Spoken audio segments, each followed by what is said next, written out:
行動開始前に最後にもう一つ質問がある。その点についてはアルベドが観察して情報収集をした上で、まず最初の戦いから、月の狩人は一度も空間的な能力を使っていない。次に月の狩人は俺たちを見下している。俺たちを相手に逃げるとは考えづらい。Wait, he has no control over space? Doesn't he like? Hasn't? Well, I guess technically he appeared from nowhere. He appeared from the shadows when they were in the chess set. So technically, it's not real. But hasn't he like appeared from the shadow? Hasn't he appeared like from the abyss? Like, isn't he able to get out that way? Or maybe he's not teleporting. Maybe he's just sinking into the abyss and then just using the abyss to travel along the ground really quickly. I could have sworn like we've seen him pop out of the ground. So I just assumed that was teleportation, right? Like he just creates a portal in the abyss on the ground.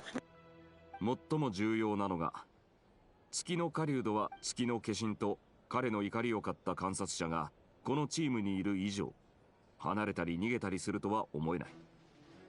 このワイルドハントと何度もやり合った僕から見ても、I think his hatred of the moon is a little too excessive, though. Because like I get that Thelindis left, right? He wouldn't. I don't think he would have known that that was a moon gate.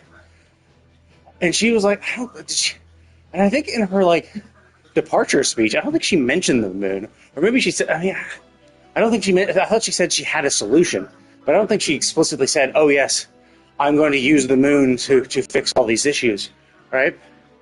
So like, I understand he might be antagonistic towards the red moon, like because he spent a lot of his time hunting the red moon people, and like finding out she's a red moon, but like, I don't think it feels weird that he'd have such a hatred towards the moon, right? Unless maybe that when he ripped open the moon gate and tried to follow her, maybe there's something after that, like in that moment, like maybe he was destroyed, maybe he was shredded to pieces by a moon goddess, and so he blames a moon goddess for getting in his way. Like he would have been able to find and rescue Thelindis if this moon goddess didn't appear in front of him and kill him, or like shred him to pieces. So maybe that's the main origin of his hatred. But like, I don't know, nothing from his story really gave us a good reason why he would hate the moon, right? You know?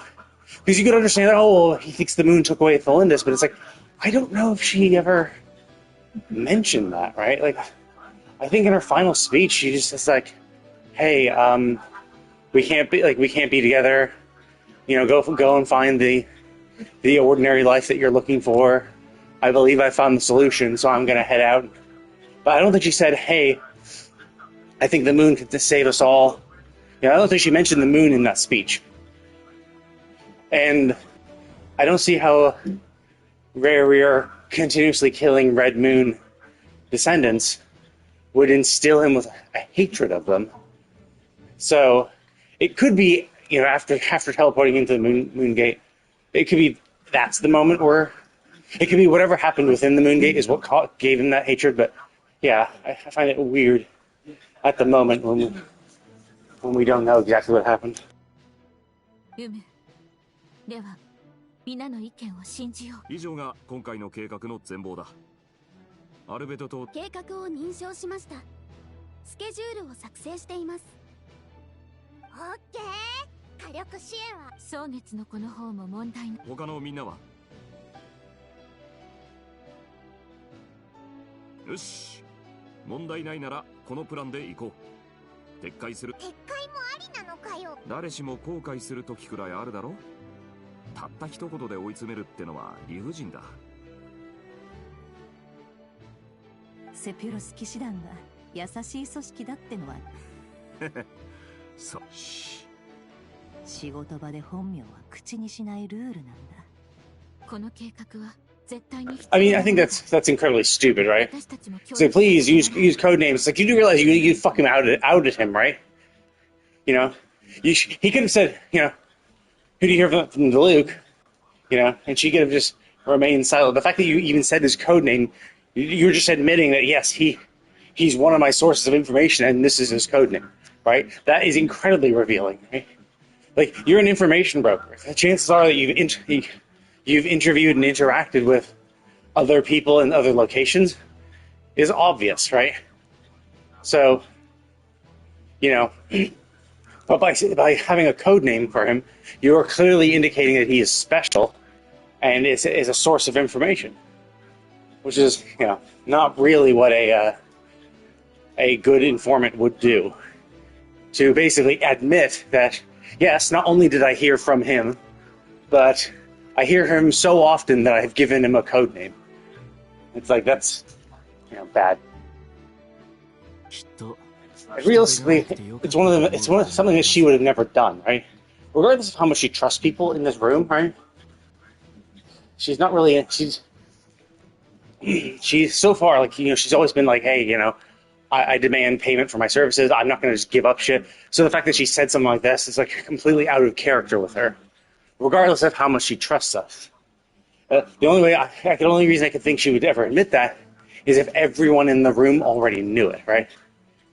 So it's kind of weird that, sure, like the two of them, Barker and her, knew it, but like we even have Dory in here. Like Dory is very, very untrustworthy. You can't like say confidential information about your infrastructure, about your information network, while you have a complete unknown in here. Like Dory is not trustworthy. She's not on your side. She's like, you know, she might be helping you. But she's very, she's basically just untrustworthy, right? You can get her to help you, and she can do things, but she's also the type of person who might sell you out if the price is right. So it's like, it's not the person you would bring to a meeting like this. 身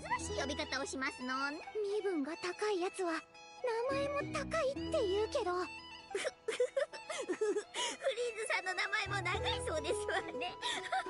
あなたのフルネームは壁に耳ありですよ。そうでしたわね。See, like she's an incredibly untrustworthy. So why would never admit to any portion of her information network while you have someone this untrustworthy, also who's in the same field of, you know, obviously Dory is also someone who keeps her ear to the ground and has her own information network to help her as a merchant. So you really shouldn't be revealing any sort of secrets to your own information network. Because now that you've admitted that, Dory might go and looking for DeLuke and trying to get him to inform her as well. Like your own information network is compromised because of that. Like, makes no sense. 動かせるやつ？一体誰なんだ？動かせるなんて、嫌な言い方ですわ。あの方がくれたお宝ペンダントはもうその女に完全に壊されてしまいました。この機会に皆さんに歌詞を作っておかないと。などくらいで赤字。Oh, I see. This is probably Alice, right? になってしまいますわ。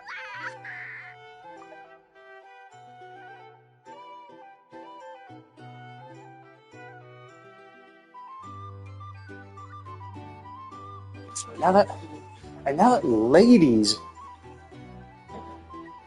I think this is a mislook. I think they fucked up the localization. Because, like, but now that lady's ruined everything. I think they mean to say now that that lady's ruined everything. Because, right, because now that ladies ruined everything would imply that lady is a proper noun. You know? It's a person called lady.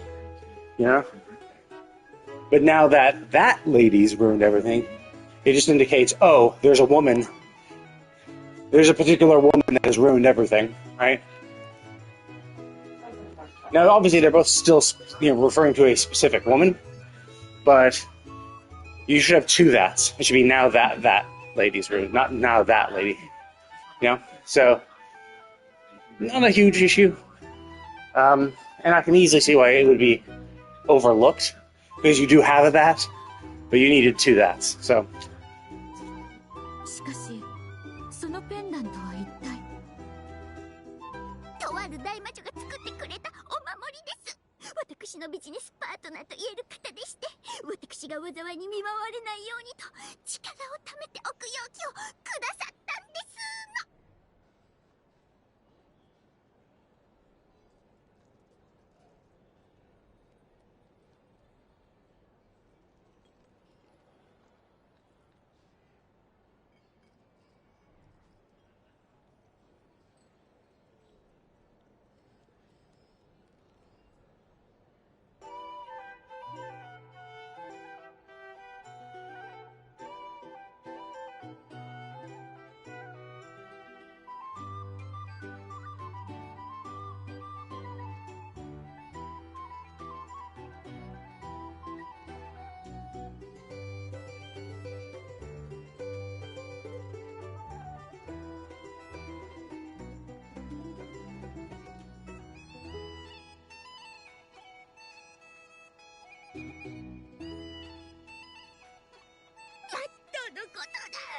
空爆が満タンになったというのに、レベルに全部使われてしまいました。 Oh yeah, that's the thing. That was the thing that Nefer used. I was wondering what that was. I forgot that she had asked Dory for something that can protect her, and that was the pendant on her that reacted when Revere captured her and allowed her to get away. Oh yeah. I'd forgotten that they had done this whole deal beforehand. Because I guess there'd been a bit of time before that portion of the cutscene happened. I think that might have happened in Act 3 too. And there was a bit of a gap between when I did Act 3 and Act 4.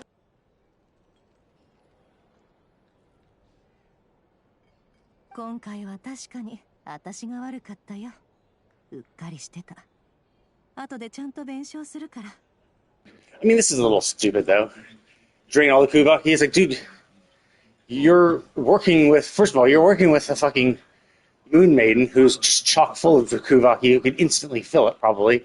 But not only that, you work with Aino who creates Kubaki bullets, so she has to have her own. She should have her own source of Kubaki. Like, you're surrounded by the people who would be able to charge it up very quickly, you know, easily.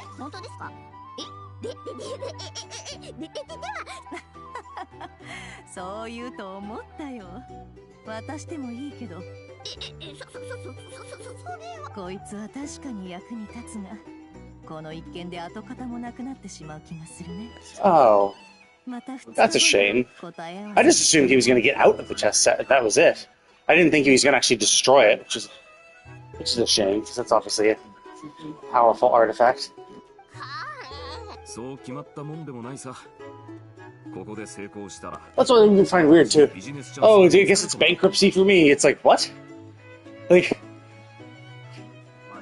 so it's a thing that can protect your life, sure. You're very important. But all it is a drain of Kubaki. She said she's going to fill it up.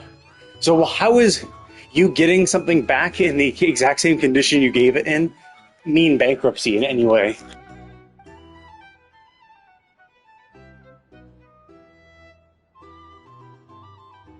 It is a shame, though, that, I thought, like, Rasha was just going to get out, right? Like, she locked him in there. But I guess it does make sense that, like, he's going to break out. He does break out. he's going to destroy it, right? He's going to like explode out of it, which will destroy it. So, I mean, that's a bit of a shame, but like, couldn't you just like intentionally just let him go, right? Like, couldn't you just bring the chess set to where you want to fight him, and then just flat out release him? So let him go from the chess set. Chess set survives. Roger is exactly where you want. 私たちに与えられた時間はたったの2日。そう、よく覚えておくことね。誰もが欲しがるものというのは予約販売よりも現物の方が高い値段で売れますのよ。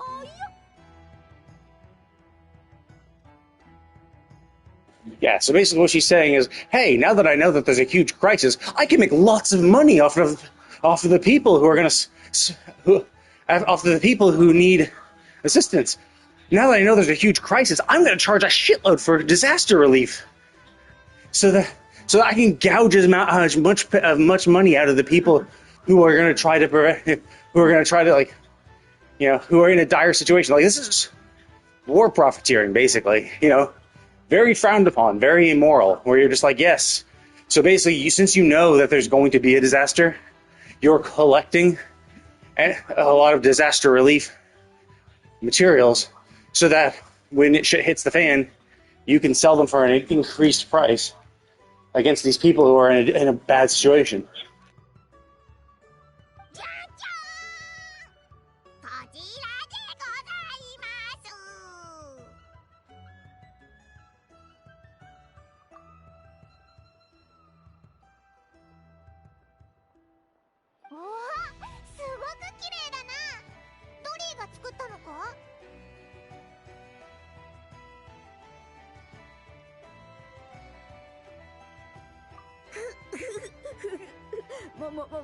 もちろん外注品ですわ。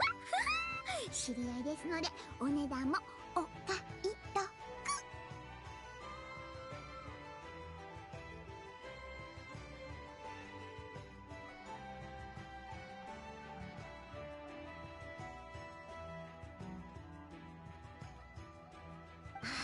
そういうこと、それはちょっと違う。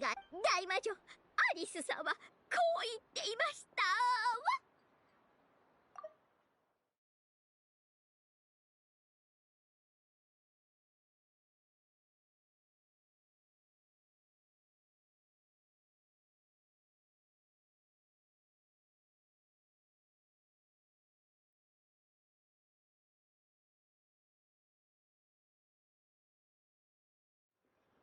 それを送信様に伝えると、すぐに秘密裏にトップレベルの学者たちを集め、それに関連する技術の研究を始めてくださったのですわ。具体的に説明すると難しくなるので、今度彼女に直接聞いてくださいわ。とにかくこれは送信様がカーベに依頼して作った装置ですな。カーベは妙の派でもトップクラスの人物ですから、こういうものを作るとなると、やはり欠かせませんわ。ねえ。でもこれを作るにあたって十数回も設計案を修正したみたいで、随分時間がかかってましたわ。メラックが荷物を届けてくれたのですが、手紙が同封されていて、こんな重要な機器をどうして私に送るのか、一体どんな場面で使うのか、報告はしたのかなどと根掘り葉掘り聞かれましたわ。開発許可書も同封していましたのに。ナヒーダもドリーに協力するって言ってたんだろ。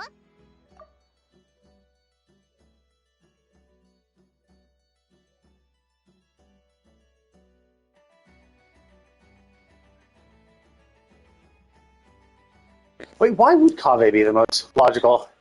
He's talented, but he's a talented architect.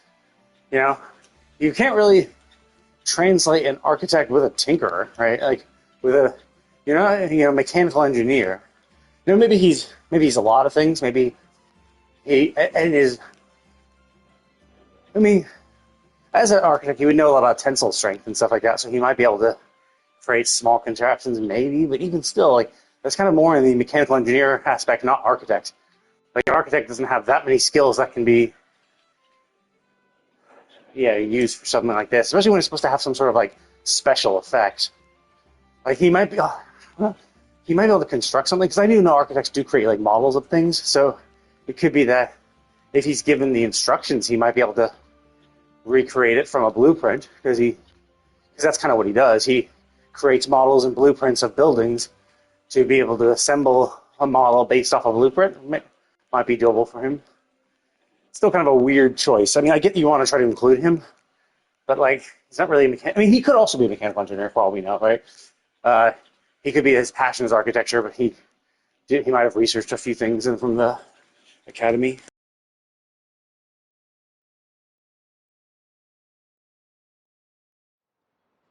そうですわね。実際の使用場面は見ない方がいいとしか答えられ。それにしてもカーベってこういうとこはルームメイトの代わりに訪ねたのかもしれませんわね。いつもそうですもの。私から見ればあのルームメイトがとにかく手元に物がある。ん？どうした？びっくりしたって言うべきか？ドリーの真面目なとこって。私は自分の人生を毎日笑顔で過ごすと、遠くの昔に近い世の中には必ず返さなくてはならないものがありますのよ。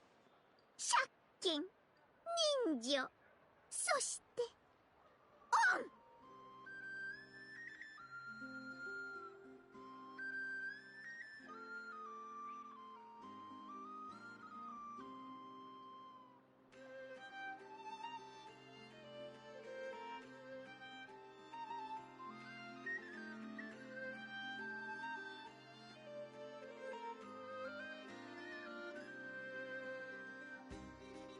ハリスさんにはいろいろと手を貸してもらいましたし、私の最初の出資者様ですわ。出資者様にはサングマハベイは最高の商人だと思われていたいですもの。それに今後何が起こるかは誰にもわからないでしょ。ネフェルに借りを作ったに過ぎません。私をそこらの善良な凡人のように言わないで、必要最低限の良心だけを残し、自分のやりたい商売だけをやる。そういうこと。商売のことは何でもかんでも知らなくてよいのです。ただ私の言うことを聞いてくださいまし。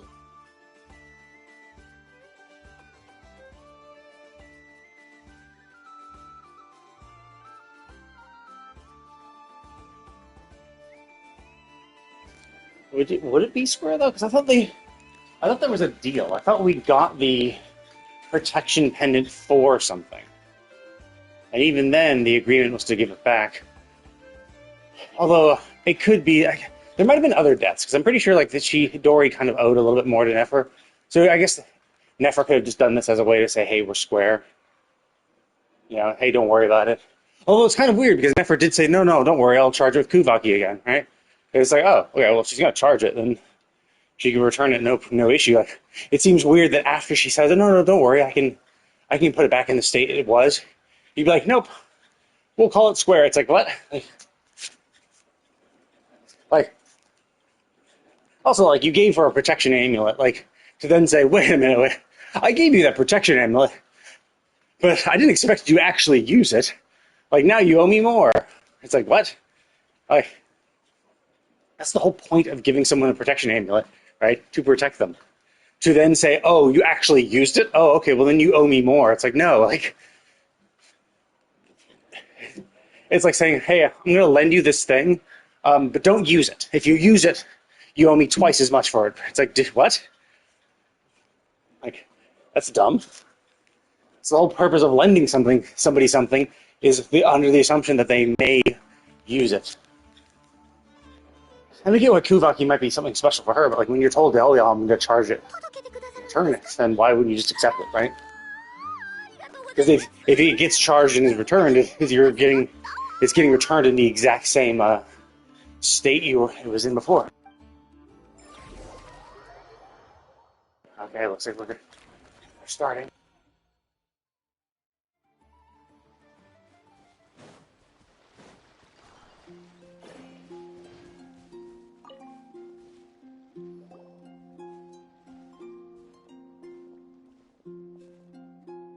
旅人パイモン。順調に進んでる。君たちも知ってると思うけど、この前僕とドゥリン、それから計画通りアビスの生物に対する解剖と研究。解剖？ワイルそれはワイルドハントと解剖。無害化不活性。ワイルドハント、興味深いよ。人格と言えるものは持っていないものの、ワイルドハント先生は賢者フロプタチュールをかなり恨んでいるみたいだけど、極悪鬼スルトロッチには少し興味があるみたいだった。それはレリルの身分が低いからではない。 I'm kind of curious when albedo was created, right? 今の月の狩人について Because, like, 先生がどう思うのか知りたいものだ。 so, like, we know Durin was created, and that Venti, the Wind Archon, smote him on the mountain, right? But if Rhindaughter was only able to create Durin after she got corrupted by the Abyss, right, or after she used the Abyss powers, maybe Durin was the first thing she made during Conrian times, and maybe even before Conria fell, maybe it was already smote against the mountain, or maybe she created Durin, and then when Conria fell, that's how Durin escaped, but then it's like kind of begs the question of when albedo came into existence. I always thought albedo was relatively new, right? Relatively younger. Like I didn't think albedo and Durin were the same age. And considering, what happened to Durin, it would make sense if that happened during a time when, she was corrupted by the Abyss, and that's why Durin was such a corrupting influence of Dragonspine. It's because it was made maybe as our first test of life that maybe had too much Abyss in it. And albedo was the perfect result. But then again, like, how did Rhindaughter survive, right? I mean, to be fair, all the sinners survived, to a degree. Rara seems the one who was most fucked, but... So I guess, what was Rhindaughter doing in that time? Also, like, Rhindaughter is now fused with the Goddess of Life, so maybe that's why albedo was able to be created. Maybe he was created after that fusion happened. So it does beg the question of when that happened, right? Did the Goddess of Life come down with the Goddess of Death? And it was at that moment, in that fight, in the fall of Conria, that Rhindaughter was able to piggyback onto the Goddess of Life and fuse with her. And then after a fusion was complete, a few hundred years later, she, in her experiments, created albedo. Because it feels like albedo is not, like, super old, right? It feels like he's less than 100 years old. But then again, it's like, well, and, when was he created? And how did Rhindaughter do it? Because obviously, albedo is talking about what his teacher said. So Rhindaughter still have to be, like, just chilling, relaxing. So yeah, I am curious about the timeline of what Rhindaughter was up to. And of course, like, we know what Sertologi did, right? Sertologi got some power, and then just went out into the Abyss to get more power, right? To increase his power. We know what Rhindaughter did. Merged with the Goddess of Life, created Durin, created albedo, and then basically just continued her experiments. But we haven't really heard much about Horoptatyr. Although actually, was Horoptatyr the one that we heard when we were doing the Cherubert quest? Was that Horoptatyr? Was that the abyssal voice we were hearing? Or was that Vidofnir? Hard to say. It's been kind of vague about what each of them was doing afterwards. And we'll probably learn more and more about it as time goes on.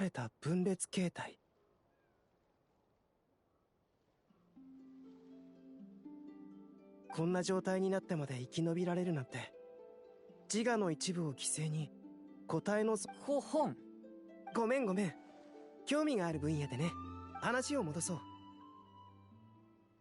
僕たちの推測通り、もはや変異という言葉では表現しきれない。アビスの力と彼は一体となって現時点の僕たちではアビスを完全に消滅させることはできない。そんな、本当に誰もあいつを倒せないのか？ Well, no, there's a difference, right? We can't eliminate him, but you might be able to trap him or eject him, right? You could kick him off the planet. you could seal him コ somewhere, ロンビーナ right? さんの状況はあまり良くないね。世界が彼女の存在をまるで創造主によって自分を拒絶する場所に絶望して当たり前だ。でも2つ目のプランを始めよう。そうだ、これドリーに言われて持ってきたんだ。 Is that what that is? Is that maybe something I can seal, right? 届けてくれてありがとう。僕は今回は近くで君たちを気をつけて。 Yeah, because that's the thing. Is that sure? Since he's inundated with the abyss, and we can't. I mean, to be fair, we personally can purify the abyss, so we, in theory, could purify him. But I assume what they mean is that we can't. Like he's just too full of the abyss that we wouldn't be able to. Like there's a limit to our purification powers, which is fine. It's understandable. In which case, it's like, yeah, sure, we can't kill him in the conventional sense by just extracting all the abyssal power from him, and then his existence will just fade away because that's the only thing that sustains him. But we could seal him or like kick him into another dimension. Like we could throw him into the Red Moon dimension. We could open up the Moon Gate and throw him in there. The Red Moon in its marrow was stuck. Once we closed the gate, all that abyssal power wasn't able to get out. So, we could throw him in a dimension where he can't get out of. 蒼月のこの神道を託したエーゲジス様。これから史上最大の危機を迎えることと、それは本来私たちが背負う。 Well, that's just flat out wrong. We will face the biggest crisis the world has ever seen. Wrong. The Archon War 7,000 years ago, which I believe is when the ancient dragon god came back, fused with the abyss. The one that shattered 2 moons. Yeah, I think that's the biggest crisis the world has ever seen. Facing off against one of the sinners. Like, you would assume that even the fall of Conria would have been a greater crisis, right? Because all 5 sinners were out and about doing their shit, and then the gods themselves came down and fucked shit up. I mean, I imagine that's a worse crisis. Like, the ancient civilization of Conria fell, and its people cursed. Like, I think that's a little bigger than one D-bag who could kill a few people. Like, it's the biggest crisis Nodcry has seen, perhaps. But even then, it's hard to say, because we don't know exactly where Conria was and where it fell. Because if it was anywhere near here, then we could argue that still was the biggest crisis Nodcry has seen. But yeah. So, obviously wrong, what she's saying, but I mean, I get it. It's a good thing to say. And still sense of purpose in people and solidarity.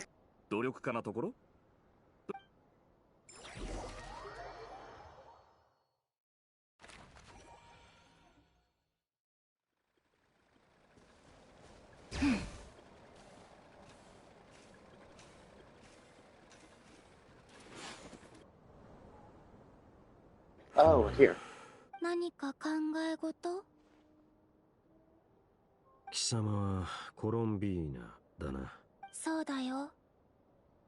なんだか変な感じだ。ああ、それを聞くからには。その点に関しては、君たちとは定義が少し違うみたいだから、みんながそう呼ぶから受け入れただけ。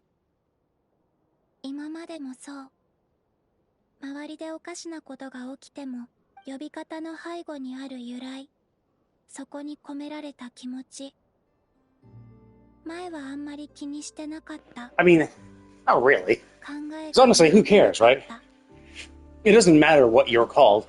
Like, everyone needs a moniker of which to identify people, right?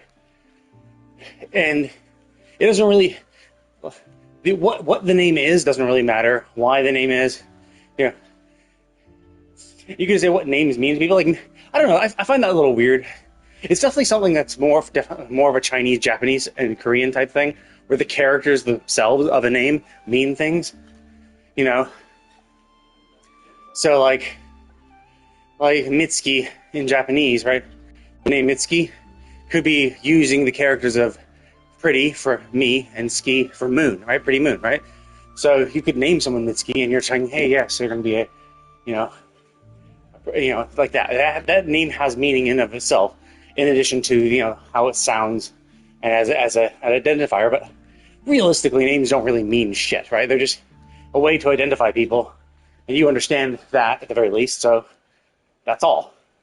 But then again, I also, you know, I'm Western, so the meaning in names is not as strong here, because again, we don't have, our alphabet doesn't really have meaning in and of itself. And you know, you do get people like, oh, try to come up with baby names, and you see those like stupid guides where like, this is what these names mean. It's like, yeah, some random person comes up with some random meanings for some random names. It's like, it's all inherently meaningless. 最初に会った時から貴様が普通のきっと君が長く生きてきていろんなダインスレイブは暇な難しい質問だな。俺は過去の出来事を繰り返し夢に見た。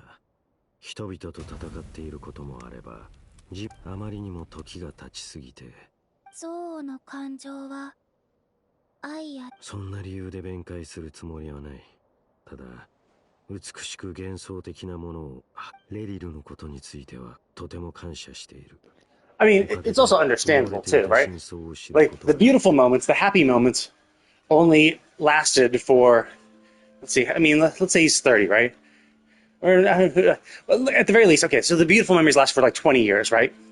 20 years of beautiful memories in Conria before the Vinster King fell and the Five Sinners rose, you know, and that's when things probably started to hit the fan. So it's like 20 years of good memories, right? But he's lived 500 plus years, right? He's lived 500 years. And after Conria fell, right, he's lived a cursed existence. And he's had 500 years to kind of ruminate on the bad memories, right? Every moment of existing is a reminder of how Conria fell.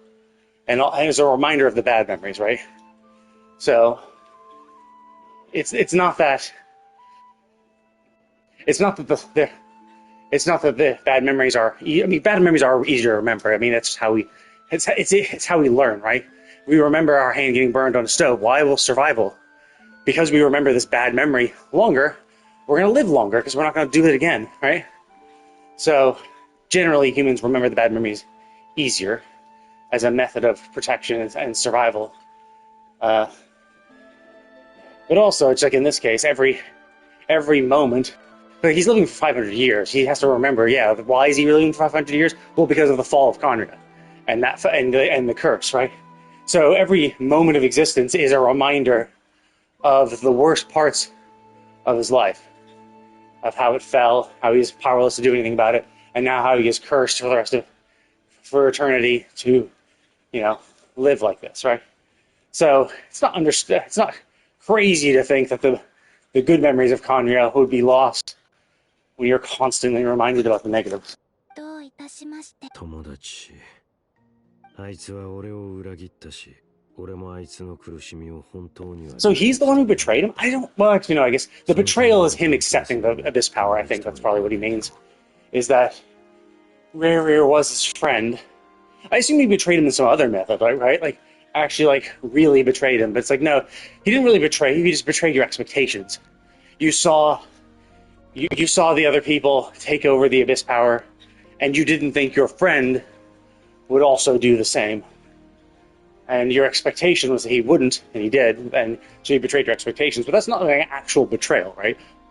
Although, to be fair, we don't know what he did afterwards. Maybe after he got that power, he did a bunch of other shit, killed maybe more of your friends, and now you're just like, oh fuck, what the dick. なら一緒に俺はためらってるんだね。君は彼の行動に対して。少し時間が。I do find this a little dumb though, because they're like, oh man, he lived such a tragic life. It's like, no, he didn't. Like, he lived a life where he was an assassin. He chose to be an assassin. He could have left at any time. Still chose to do that as his job, right? Didn't question shit, just went along with it. Did all these horrible things. And, you know, lied to his fiancée. And, you know, if they had both come out cleaner earlier, it wouldn't have come to this. So clearly he holds some responsibility for even just her decision to leave. She left because he wasn't truthful about who he was, and so she wasn't truthful either. And so she thought this was the only way out. So basically him doing his job and then continuing to lie led her to feel trapped and choosing what she did as the only solution she could think of to fix things, maybe. But basically the only tragic thing is, yeah, sure, like, you're star-crossed, the two of you are star-crossed lovers, you know, your actions are at odds with what each of you were, you know. Although, to be fair, Thelindis is not really at fault. She is just a Red Moon descendant, that's it. Her existence, apparently, is the only thing that puts her at odds with Rayrir, who could have stopped at any point, which is proven by the fact that when he finds out Thelindis is next, that he stops. And it's like, oh my god, the Vincer King must be stopped. Yeah, you didn't say that when you were killing 6-year-old children who were descendants, who never met with other Red Moon descendants, you know? So basically, Rayrir made his bed, and then even at the end, like, I thought maybe he killed her or she tried to kill him. But no, she just left. She's like, I think I found a way. I found a solution. I'm leaving to go do the solution. Please have a nice life. Please have a nice ordinary life, which is what you wanted. And then she leaves. And it's like, what? It's like, Rayrir was the one who put himself at odds with his fiancée, right? Rayrir was the one who could have at any point resolved this by just stopping to, like, because yeah, if he wasn't a killer, if he had been open with the truth, if he had realized what he was doing was wrong, like, he was the one who put himself in the situation and continued to leave himself in the situation by not telling the truth and not stopping what he was doing. And how is he tragic, right? It's not tragic. Like, you did this to yourself. You made your bed, and now you lie in it. It's not tragic, right? It sucks, you know? It sucks that that your job is hunting down people exactly like your fiancé, you know? It sucks that you worked for a madman who gave you such orders, but at the end of the day, you still did them, right? You didn't have to be an assassin. You could have said, you know what, I don't believe in this. I'm gonna get another job, right? I'm gonna get a job as a merchant or another job within the palace, right? You could have done that. So I don't find Rayrir as incredibly super sympathetic, you know? You wanted a nice life with your fiancé, but you weren't going to abandon your job, right? It's like, yeah, you made the choice. You chose your job over her. Every moment you didn't reveal who you were and stop killing her brethren, you know, you made that choice. So yeah, he's not tragic. Fuck him, right? And you could argue, you know, the Abyss corrupted him. Sure, maybe, you know, he was being influenced by the Abyss. Fine, right? It does suck. But then you could argue that every single one of the sinners might have been corrupted by the Abyss and did all the horrible things they did that led to the fall of Khaenri'ah because of that, right? So it's just like, no, like, when he was most himself, he chose to kill people and lie to the person he loved the most, right? That's his choice. And it's like, yeah, I'm not going to be super sympathetic for someone like that, right? So, yeah. 最近より高いところからファデュイを抜けたと聞いていたが、まだ今までは執行官っていう地位ありきの助け合いだと思ってた。まして今や私は何者でもないし、それでも彼女たちは手を貸してくれる。友達だと思ってくれているのだな。Well, I mean, I do think it's, sure, they're willing to help you. It's like, you might not have been wrong. I mean, you know, they're not the best of people.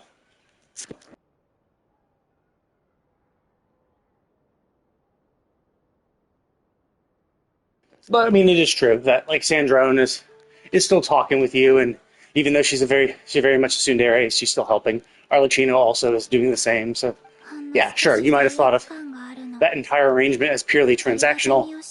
And to be fair, it was mostly transactional between you and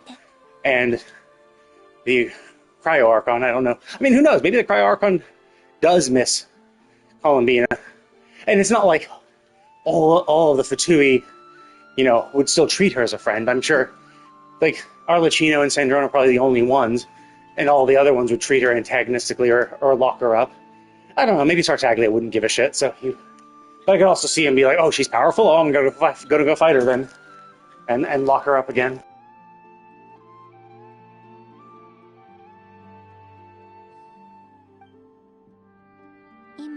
And to be fair, their relationship probably did start out transactional. It's like, "Oh yes, she's part of your group," and so they're like, "Okay, fine, she's part of our group, so we'll help."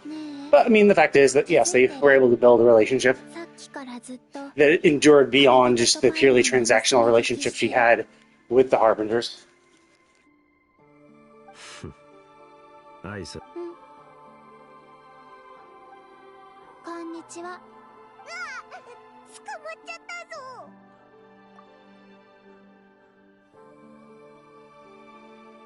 Oh, I see. So for all the other events, is that, well, I guess technically we did actually directly interact with Durin and Albedo, but like we went into for Varka and Lana, like we did have to go into the thing. So were we actually there then? I can't remember if I saw it. 礼には及ばない。遅かれ早かれ。それでもみんなの気持ちは変わらない。 I mean, I get that you consider him a friend, but like he's long since betrayed you, right? He long since. I mean, although to be fair, I don't think what he did it was a betrayal. Like, sure, going with the abyssal power, like he betrayed your expectations, but we don't really know how he interacted with Dainsleif afterwards, right? Like, as long as he didn't like, fuck around with Dainsleif, then I would say, yeah, he's fine, right? The only thing that was betrayed was your expectations that he wouldn't fall to the abyss. But otherwise, he's, didn't. I mean, it's hard to say though, because I guess the whole point is that he fell to the abyss and then immediately opened the moon gate, and it could be that he was shredded to pieces immediately afterwards, right? So it could be that, despite him being considered one of the five sinners, he might have not had much of a active role in the downfall of Conria if the first thing he did once he got that power was open up the moon gate and disappear and got fucked over, right? He could have been shredded up and was already fucked by the time Conria actually fell. In which case, Dainsleif wouldn't really have much of an antagonistic relationship with him. It's like, yeah, sure, he betrayed his expectations when he accepted the abyssal power, but if he was basically absentee afterwards, he threw himself into the moon gate, then it doesn't really matter. He didn't really do anything afterwards to be considered betrayal. Which would be understandable why he's so reticent about this, because he's like, well, yeah, he did betray my expectations, but didn't really do anything else beyond that, because he disappeared immediately, so it'd be hard to raise his hand against a friend like that who didn't really affect him too much. Like, who didn't, like, even after being betrayed, quote-unquote betrayed, didn't really negatively impact you directly.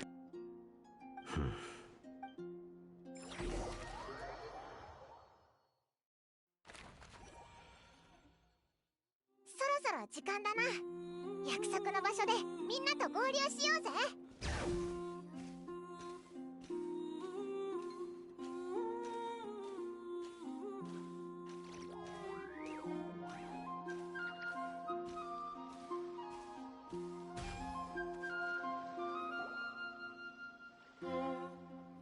あれ、早かったですね。待たせたか？いえ、少し考え。これからの戦い。いいえ、むしろライトキーパーに呼び起こされるまでの長い間、僕は武器を。しかしここ最近ワイルドハントとの戦いであることに気づく。炎の揺らめきはまさに悪の根源。それって別に悪いこと。本来なら長い眠りにつくべきフェイにとって喜ばしいことではないんですよ。でも今は良かったと思っています。あなたたちと一緒にこの仕事。来たか。ラウマさん、よく休めたか？ずっと気を張っている状態ではあるが、そうかしこまらない。ネフェル、こっちだぞ。アイノさんからことづてがあります。Why are we meeting イネ here? ファさんは高度警戒モード、そしてアイノさんは最新。いい判断。 Is this where we're gonna have the final fight? みんなお疲れ様。 Oh, okay. So he was like, yes. ボックス。いよいよ暴れ出したね。いつでもなっているより先手を打った方がいいで。同感だ。パイも。絶対気をつけるんだぞ。Yeah, hopefully she's able to free him without destroying the chest set. It would be a shame if it was destroyed. 戦闘が始まったらこの戦い全力で臨もう。準備はいいかい？行こう。行きましょう。虫けらどもの小細工にはそろそろ飽きてきたが、退屈な殺戮がしばらく続きそうだな。まだ勝負はついてない。お前らなど月を撃ち落とす前の暇つぶしでしかない。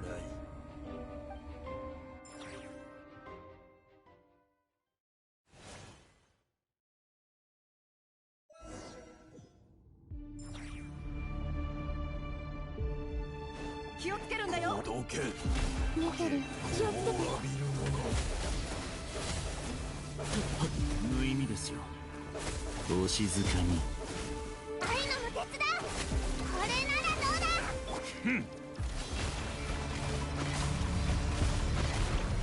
丸裸にしてやる。ルズよ。行け。ほら。はっ。さ、いや。皆のために祈ろう。読む。なるほど。さあ、どけ。いや、目を閉して。お静かに。その程度か。地の底へ。いや、さ。嘘は掃除の加護。読む。無駄なことを。素直に吐く。月で始まり月で終わる。月の恩寵があらんことを。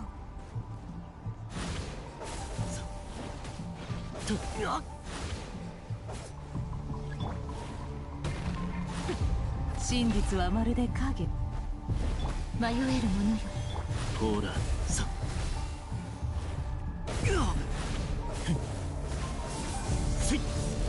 目を閉して。いや。Yeah, fight using the lighthouse lantern. What the fuck is that? I don't fucking use flings. How the fuck am I supposed to know what the fuck you mean by saying something like that? いや、無意味ですよ。 Like every fucking time he just fucking hits me and I'm dying. What the fuck do you mean? Like fucking nothing is happening. I don't know how to fucking do the thing. I don't have this fucking character. I don't know what you mean by attacking the fucking lantern. Oh, I see. The fucking special ability that you didn't fucking tell me about. Great, awesome, thanks, asshole.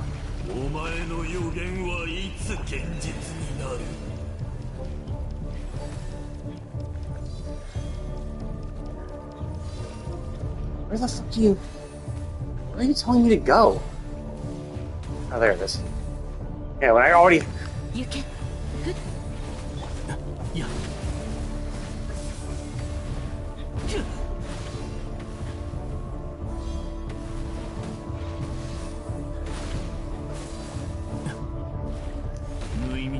Dude, I did the fucking thing!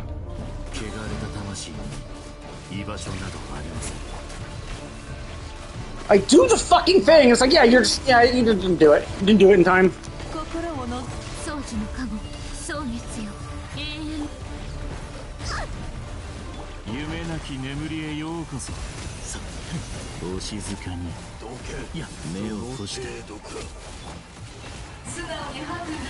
Dude, forcing characters to... Thanks, asshole. Thank you for forcing me to be characters I never fucking used. Thank you for having fucking Flynns on the fucking team and having him be a fucking big fucking part of this fucking bullshit. Because fuck you, that's why.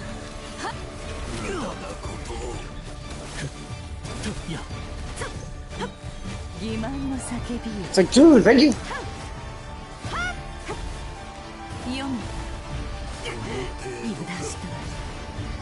Dude, fuck off! Yes, thank you for forcing me in a team where I don't have any fucking healers. Thank you for forcing me in a team where I don't have any fucking healers. Thank you for that. Thank you for that. All fucking DPS and fucking support. No fucking healers against a boss who just fucking does this huge fucking AoEs. Especially with Nefer. Like, Nefer is fucking locked in place while she does her fucking moves. And you're gonna fucking be like, you know what's a good idea? Let's have Nefer, a character who's fucking locked in place while she has to do all her attacks, can't fucking dodge. Let's put her in a party with literally no healers. That seems like a good idea. You know, it's like, dude, are you fucking kidding me, man? Jesus Christ, it's so fucking annoying.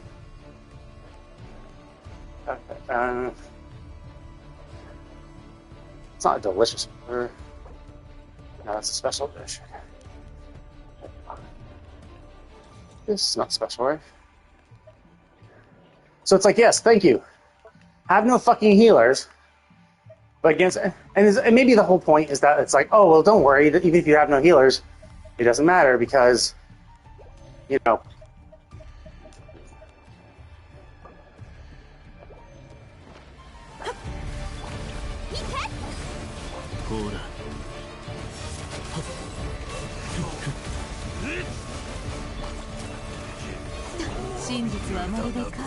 Dude, like that! Yes! Just do your attacks! Do your fucking attacks! Like, dude, fucking stun locked out of my abilities every fucking time! It's like, dude, what the fuck is wrong with this bullshit?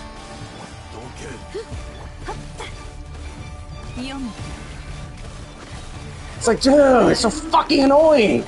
It's like, I'm holding my fucking charge attack. Is he doing his charge attack? No, of course he's not fucking doing his charge attack. He's doing some random fucking bullshit. It's like, dude, this is so fucking annoying. Thank you for putting me in a team I don't fucking want to use.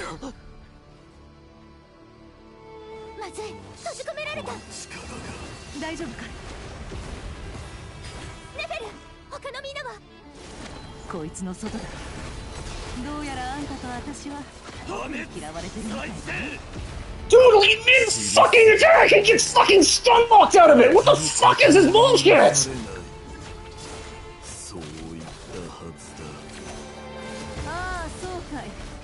Like, she's mid-fucking attack and she's getting stun-locked out of her fucking attack! She's getting smacked out of it! It's like, dude, are you fucking kidding me? And you give us the fucking Hydro-fucking Traveler, literally the worst Traveler you could fucking give us! Literally the worst! Hydro Traveler is universally regarded as the shittiest fucking version of the Traveler, and that's the one you give it to us.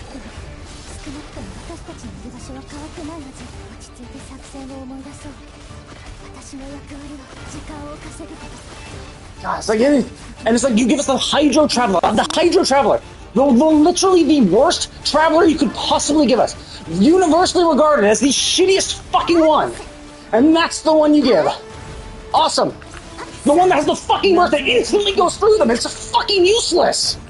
Hydro Traveler is by far the shittiest version of the fucking Traveler, and that's the one you give? Just because you want to fucking do the stupid fucking bullshit? You're like, no.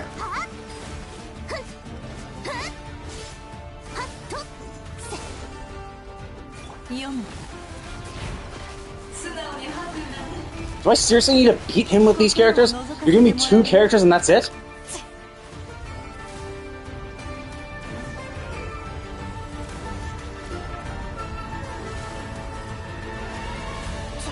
Oh, I see.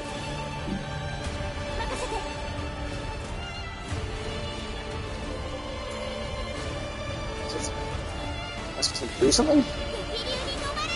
Okay, that's supposed to do anything? Oh, I see. So if I don't have the bubble, probably I die, right? The problem is Nefer's fucking stun resistance is shit. Like everything everything dude does fucking blocks my fucking, like, gets through my stun resistance. Dude, do your fucking attacks! And she needs her fucking gauge, and it's so fucking annoying to deal with. Like, this is by far literally the worst team they could possibly do. The shittiest fucking Traveler and a DPS that doesn't fucking have no fucking support. Barbara would be better. Just give me fucking Barbara. Barbara would be better than this fucking Hydro fucking Traveler.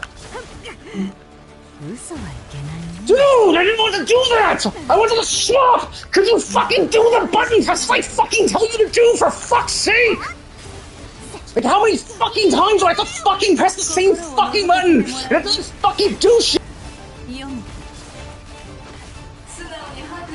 God, this is so fucking trash! This is such fucking dog shit. This fucking blows dick. What the fuck is this fight? Look, she got fucking smacked out of her fucking thing. It's just so fucking annoying to deal with this shit.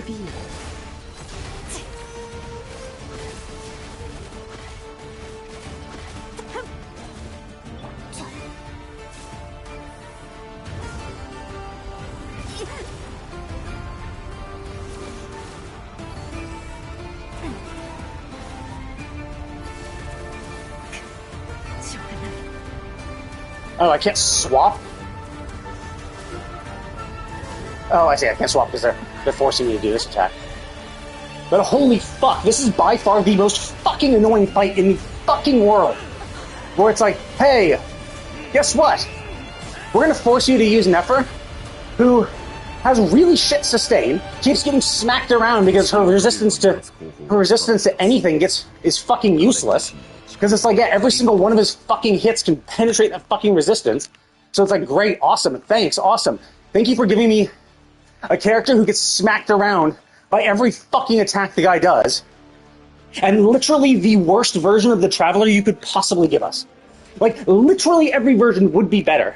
And you'd be like, oh, we can't use the Lunar Bloom. Doesn't fucking matter. Any fucking version of the Traveler other than that would have been better.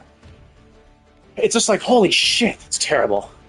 Like, everyone universally agrees that the Hydro Traveler is literally the worst possible Traveler. There is no version of the Traveler worse than that. Everyone will use every other element more than the Hydroverse. Everyone. Animo has a use. Geo has a use. Dendro is actually useful. Electro, not super useful, but still has a use, right? You still can get some energy back for the team, so it's still kind of useful, you know? Pyro is actually kind of useful too, you know? Hydro is by far the shittiest version that is so fucking useless that your little fucking skill is dog shit.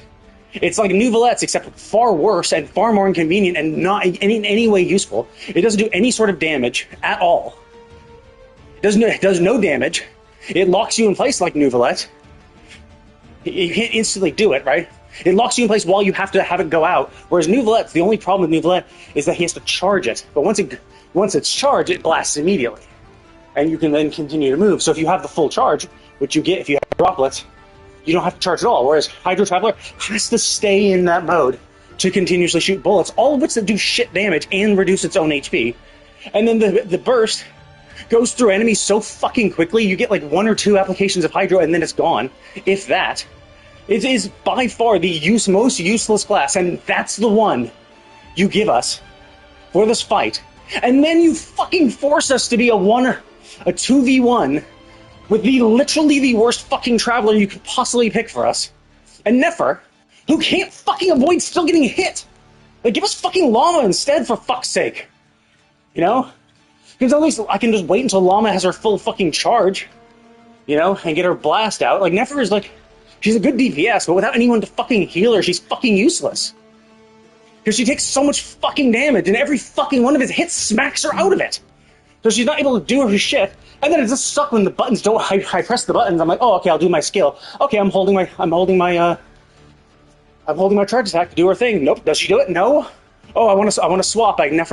Never finished using her shit. I'm gonna swap over. Does she swap? No. For some fucking reason, pressing the fucking D-pad doesn't fucking swap her out. It's just like, dude, it's so frustrating when you're dealing with the fucking worst fucking team up ever. Like, just give us my own fucking characters. Or give us a fucking healer. Like, even in the previous thing, it was like, hey, we're gonna force you to do this.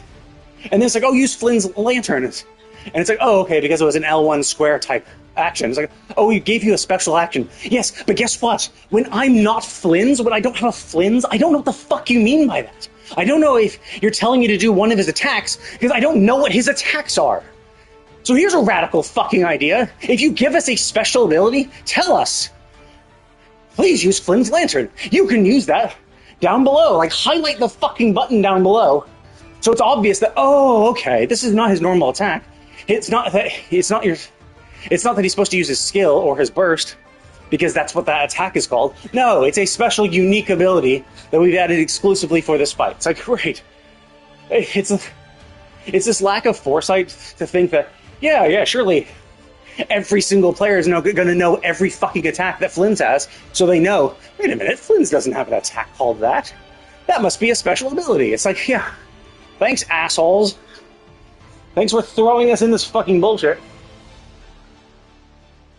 Throwing us in this mire where we're constantly losing health, can't see the fucking boss, and then on top of having to follow Llama's little deer, we have to find the guy, and then while we're trying to avoid being hit, you tell us, oh, by the way, there's an ability that you may or may not know if you don't have Flynn's. Because if you had Flynn's, you'd realize, wait a minute, Flynn doesn't have an attack like that. When you say attack with his lantern, like, isn't that what his skill is? His skill is powering up his lantern? Like, so it's like, yeah, it's just like, Jesus Christ. And the fact that like, even the Hydro Traveler is part of this, like, you give us all these characters, and it's like, just give us a fucking Barbara. Like, just replace fucking Traveler with Barbara. Give me a fucking healer who can also apply Hydro. Like, don't give me the fucking Traveler in the Hydro form. Give me Dendro Traveler and Aino inside. I'd rather have Dendro Traveler and Aino, honestly.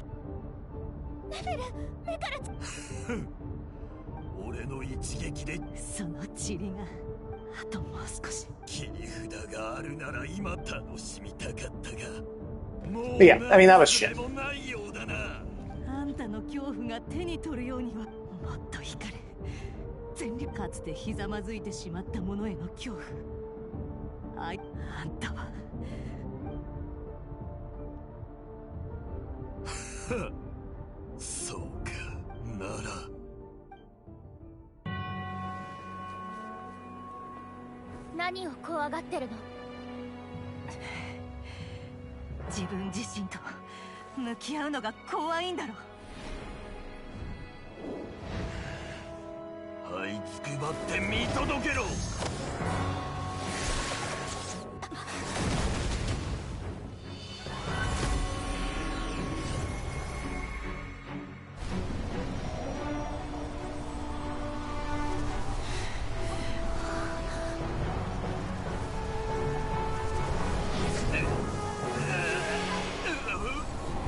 Is this purification, or is this...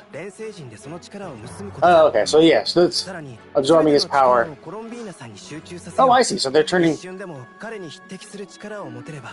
Interesting, so they're absorbing enough of his power, converting into Kuvaki, I guess, or at least into a form that she would be able to use.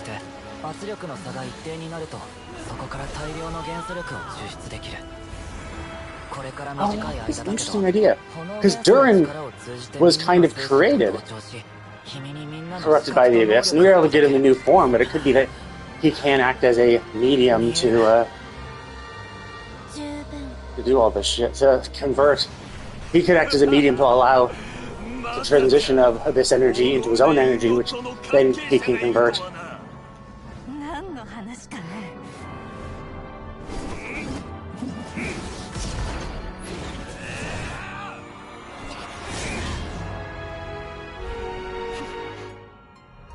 Well, am I going to pick her up?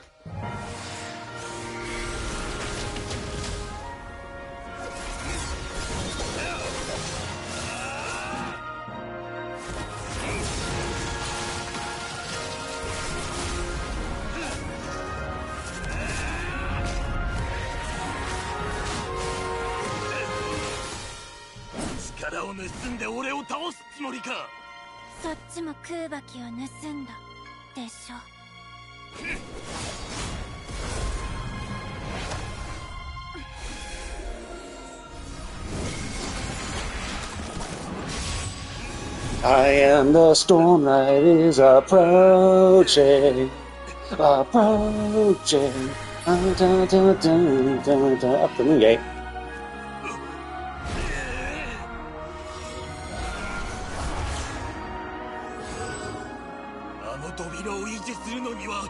なりの力が必要なはずだ。やってるのは私じゃないよ。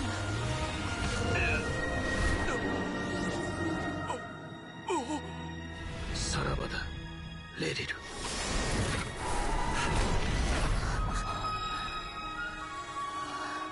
Okay, so I was kind of right. I was going to say they banished him. 勝ったよ。 Yeah, like, oh, is he going to be? Is the abyss energy going to fuck him up a little bit? Maybe not. But yeah, so generally the story was great. I really liked that, but holy fuck, that fight was annoying. Like, dude, are you fucking kidding me? Like, because the problem is.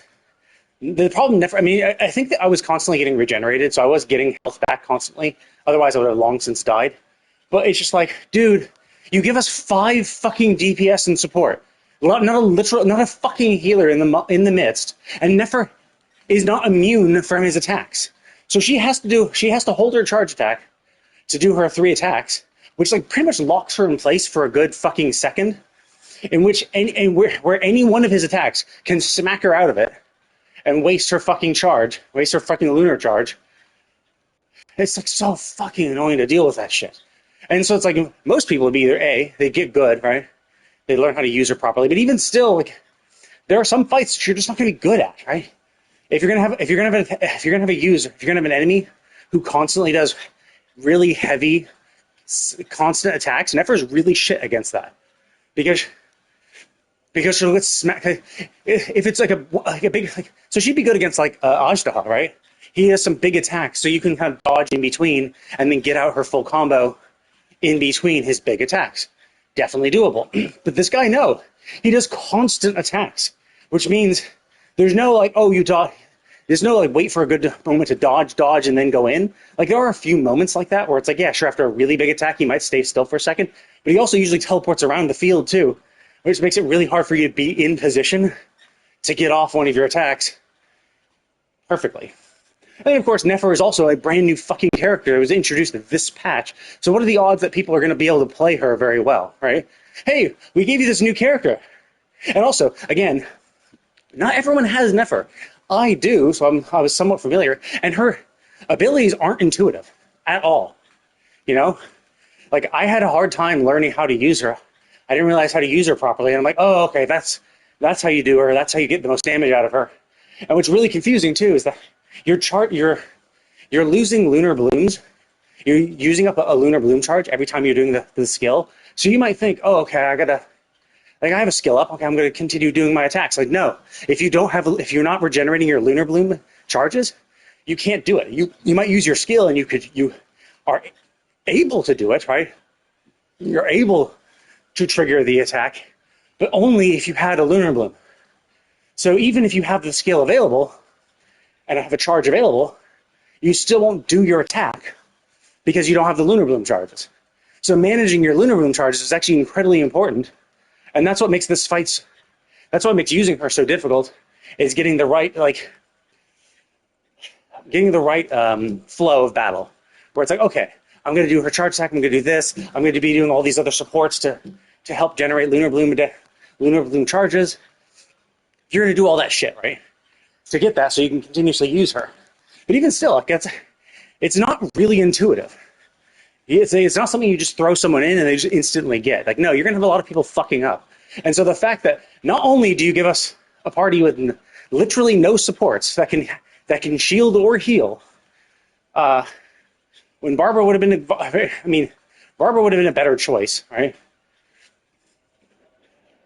Or Barbara instead of Traveler, be like, hey, we could have gotten Barbara. I mean, I get it, right? It's only characters that exist in Nodcry, so you don't want to have other characters. But it's just like, dude, you give us no fucking heals, no shields, no ability to fucking keep Nefer protected. So if you're not used to playing Nefer, you're fucked. And not only that, not only is it just like, oh, there's Nefer, who some people don't have, but also another fight. And realistically, you have 3 characters: Llama, Nefer, and Flynn's. All premium characters, all characters that players may not have, right? Now, Llama is not that bad, right? You press your skill, and that's literally all you need to do. Just press your skill once, that's it. So even if people didn't have a Llama, they could use her, and they could pick up how to play her very easily. Oh, you press her skill. Oh, look, a little AoE around her. Oh, you do her burst. So just do her burst and skill off cooldown. Simple, right? But Flynn's and Nefer both have non-intuitive fucking combos. Like I did Flynn's like skill, and I'm like, oh, did some sort of charge or something? I guess I'm supposed to do an ability and then do my burst or something. So it's like his kit is not intuitive, Nefer's kit is not intuitive, and you give us two fucking premium characters who have kits that don't fucking make any sense, especially in the heat of battle against an actually difficult opponent. And then you throw in the Hydro Traveler, who's fucking useless as shit. And then you fucking force it to be just the Hydro Traveler and Nefer. And again, Nefer doesn't have an intuitive combat style. So having people who are not super familiar with her because she literally just came out, use her in a fucking difficult, challenging battle, and you give them literally the worst possible Traveler support you could possibly do. Like, anything would have been better. For fuck's sake. I'd rather the Geo Traveler than Nefer, or than the Hydro one. It's just that's how bad the Hydro one is. It's just like they're just there just to do their burst and skill. That's it. Just to trigger the Dendro reaction. Just to trigger that. That's it. Their only purpose. Literally every fucking Hydro unit is better than them at doing. Right? For the things that you do with the Hydro Traveler in that fight, literally every other Hydro unit would have done a better job. Literally every single one. Everyone. Barbara, Shincho, Aino, hell, Aino would have just been better. You already had her in the previous part, you just have it, Nefer and Aino. But see, Barbara, Shincho, Candace, also not a great unit, but would have still been better. You know, it's just like, it's crazy how you pick literally the worst Hydro character in the fucking game to pair with Nefer, and it just happens to be because the worst Hydro character in the game is a Traveler. And I get that they want to use the Traveler, but it is like, if you're going to force us to use the Hydro Traveler, have you ever thought about maybe buffing the Hydro Traveler so they don't suck donkey dick? Because honestly, all you need to do, you need to slow down the burst. The burst needs to go slower. So it travels like 1 meter in 5 seconds, you know, so it barely goes anywhere. Because basically that means, then it's just like, oh, okay, as long as you plant it. Also, if body blocking exists, right? If it hits a big body, if it stops, right? If it doesn't go through him and just stops, that would be fine too. But either way, just make it go much slower. Have the bullets be fast. Have you move faster while your bullets are being deployed, and have the bullets actually not suck dick, because they do so little damage. Coupled with, like, considering you're draining your HP while holding down the skill for Hydro Traveler, the fact that they do so little damage, because like the whole drain your HP thing, the whole point of that is a high risk, high reward. Cool, we're draining your HP, but to compensate for that, the damage is going to be super strong. The problem is, the Hydro Traveler, the damage for those bullets are shit. They're absolute dog shit. They have literally no purpose. They do no fucking damage. So there's never a point to ever use them. And there's no way the Hydro Traveler doesn't have any method of regaining their HP. Like Fiorina, Nouvellette have methods of regaining their HP. Traveler does not. So you're draining your HP for no reason, because you're not doing extra damage, you're not doing any extra utility, you're just putting yourself in a worse position to do no damage. まだ間に合う。私がやってみよう。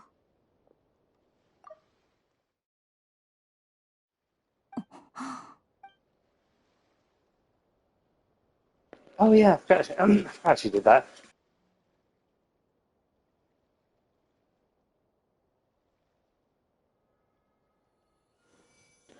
Did you make her drink it, or can you just put it on her eyes, like just like as eye drops or something? こんな暴挙に出るとはな。緊急事態だったからね。こうでもしないと命は。だとしても、はあ、確かに賢明な判断だった。あれだけのことを成し遂げた代償が目だけというのは幸運だったのかもしれない。商売で言えば大儲けと言えよ。だろ？だがその目が見えなくなるなど、人が大切なものを犠牲にするのを見るのは辛い。信仰も何も犠牲にしないでくれ。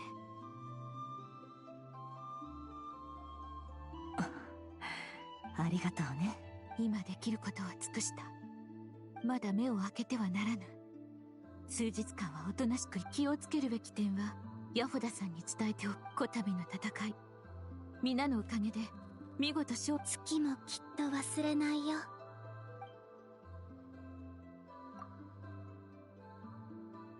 So yeah, like overall the story was really good.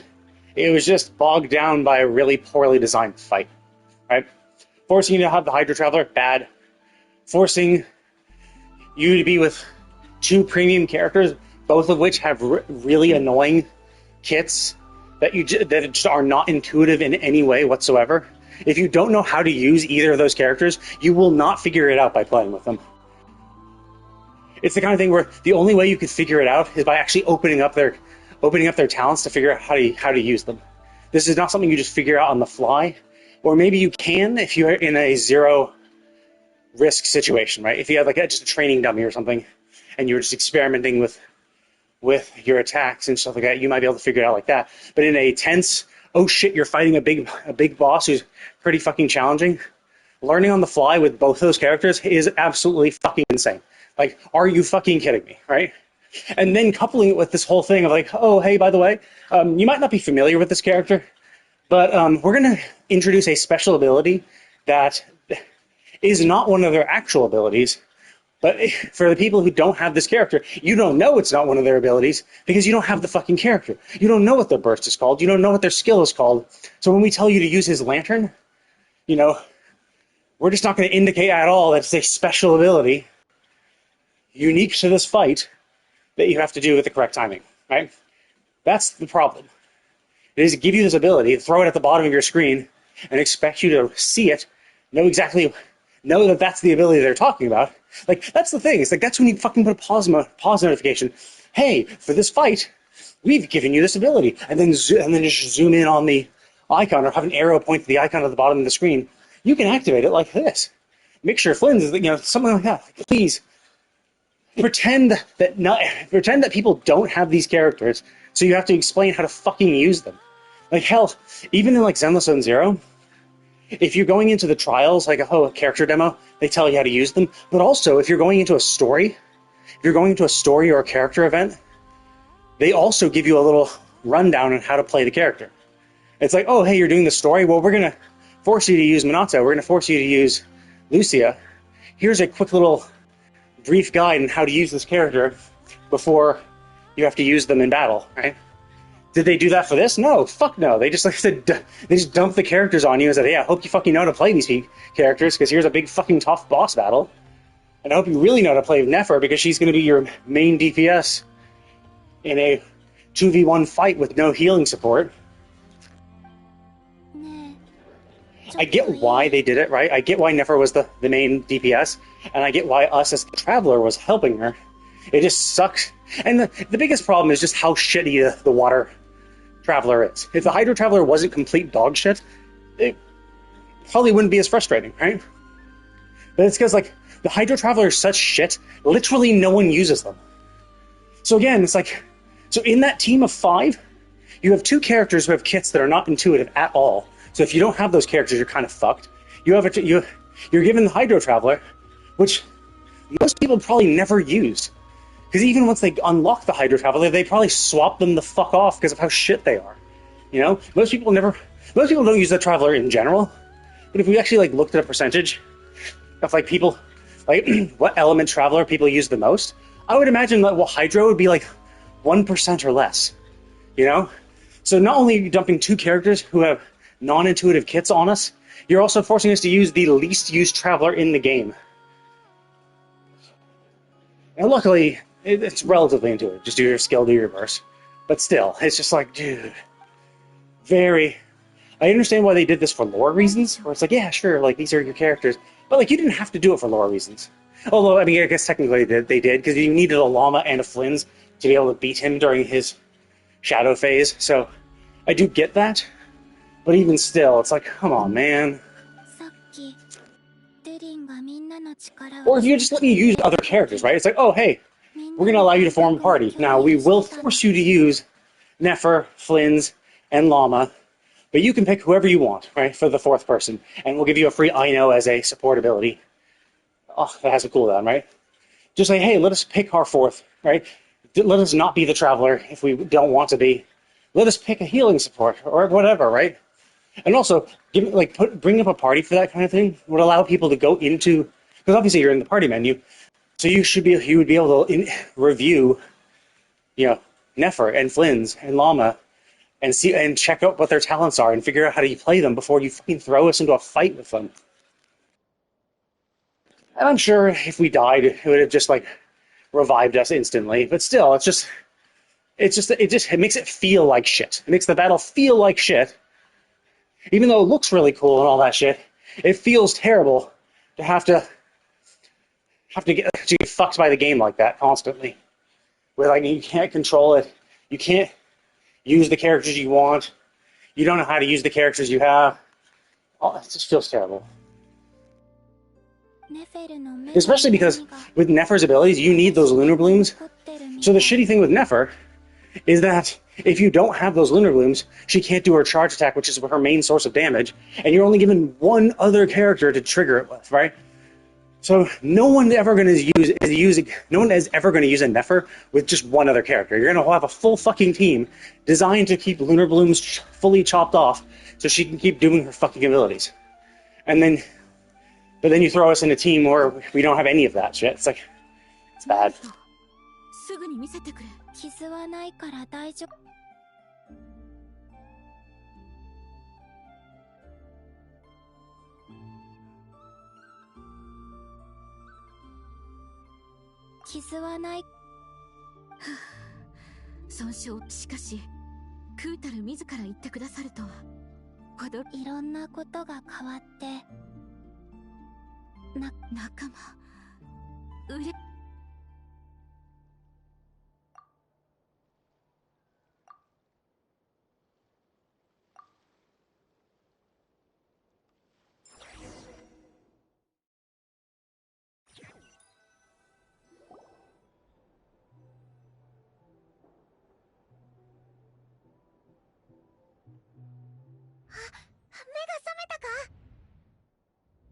Now, it does beg the question. It's sure, yeah, we kicked him out the moon gate.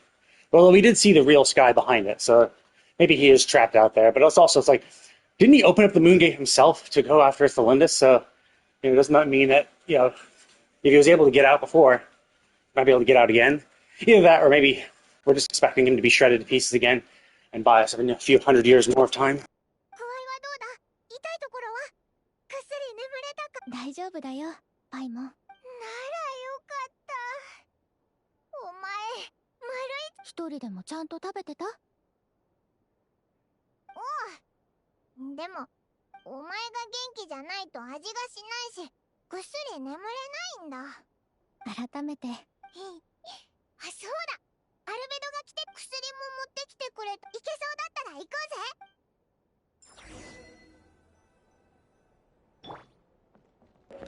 Shit. I'm in the flagship. Honestly, I can just teleport out, right? Yeah, I'll just teleport out. I'm going to stop now because I've been walking for an hour and 27 minutes. Almost an hour and 30. Actually, what is it now? Well, yeah, an hour and 29 minutes now. So I'm tired. I'm pooped. But yeah, as I said, I think the story is really good. I think this choice to force us to use Nefer and Flynn's in combat with no explanation of how to play them was very poorly designed.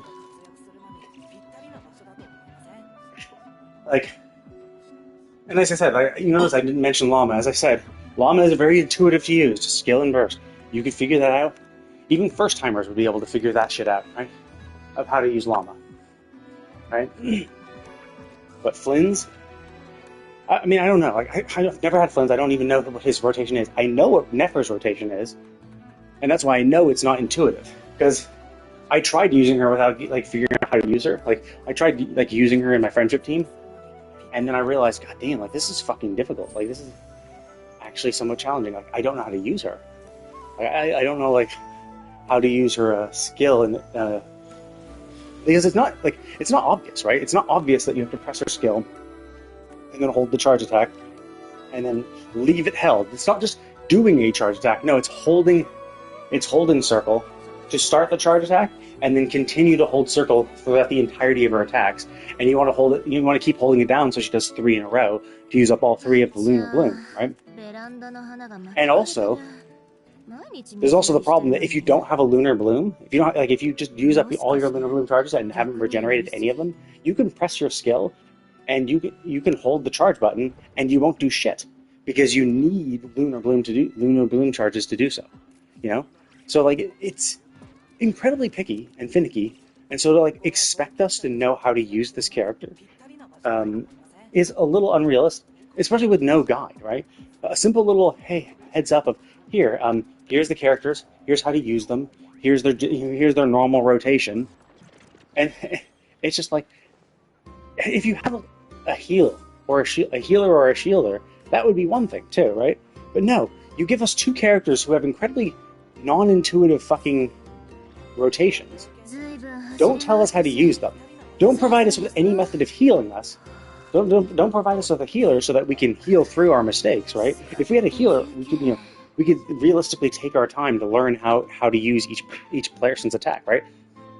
But you don't. You don't give a shit and expect us to like just know how to use it instinctively, and it's just like, well, like it's poor design because basically it feels like the game developers kind of forgot that people.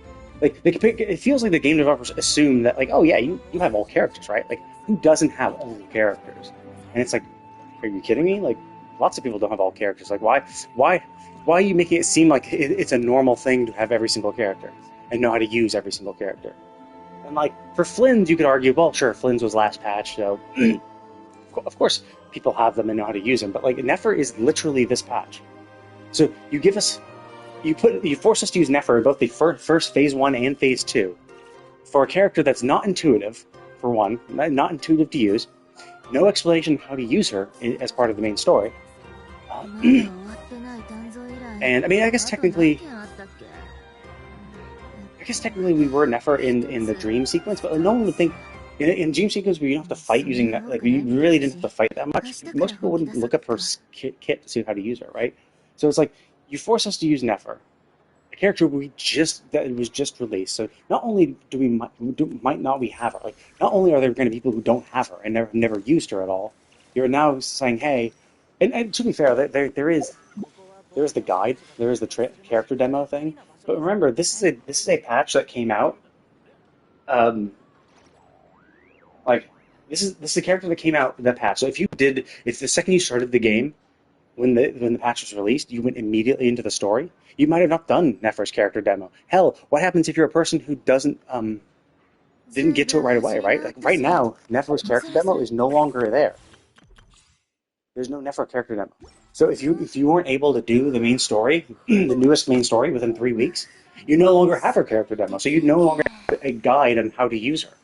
So for any new players or players who just weren't up to date and it just took them a while or they only just recently got the Nodcry, you now have to use 2 characters, Flynn's and Nefer, who are not intuitive to use, with no guide on how to use them, no clue on what their rotation is, and no healers to support you while you learn. It's a terribly designed. It's a horrible design, and there's been actually a lot of design problems with this patch that I've complained about. Is that one after Rary was fighting. Columbina, we're told to escape the wild. Like in the quest dialogue and the character dialogue, we're told to escape. We're told, oh shit, it's the wild hunt. We got to run. And then the quest says break through the wild hunt. And breaking through means just getting through them, running away from them. Just you get through their lines and run. Right? That's what breaking through means. It's the process of running. You might attack them on your way, but you're continuing to attack through them. But if you go too far away from the circle that you started, the quest restarts. So they don't lock you into that arena, and they don't tell you that, oh, actually, no, you need to stay and fight them. And that's all you need to do. Like, you have to stay and fight them until the quest progresses. So the characters told you to run. The dialogue says, hey, break through them, which indicates, yes, run through them. And then there's even a timer saying, oh, shit, when this gauge fills up, Rary is going to show up, so you better fucking hurry. So all things point to getting the fuck out of there. But if you do, the quest restarts because you were actually supposed to stay and fight, and if you go too far away from that circle where you're fighting them, the whole progress resets. Combined with the whole, oh, you're going to a dream sequence, a 2-hour-long dream sequence, where if you leave at any point, you start from the beginning. And now, maybe there's a checkpoint at the 1 hour mark, but even still, you have to do 1 hour's worth of unskippable cutscenes. And if you leave, you have to redo that entire hour again. Maybe there's a cutscene, maybe there's a checkpoint halfway through, but I didn't want to risk my hour of progress to see if that was the case. So again, like, just lots of design elements where it's like, I don't know why you made this decision. You didn't have to. You could have provided more information. You could have done better checkpointing. You could have put a barrier around the quest region so people couldn't leave. Like, so many things that could have been done from it. Like, so it's not like the problem with the story. It's just the problem with the people. It's not a problem with the characters or the story. Well, I guess you could have said that the character dialogue for that first quest could have been clearer. We have to fight these guys, and then quick, we need to fight these guys off, and once they're defeated, we can run, right? So let us know, yeah, we have to stay and fight. So they could have changed the dialogue to make that more clear.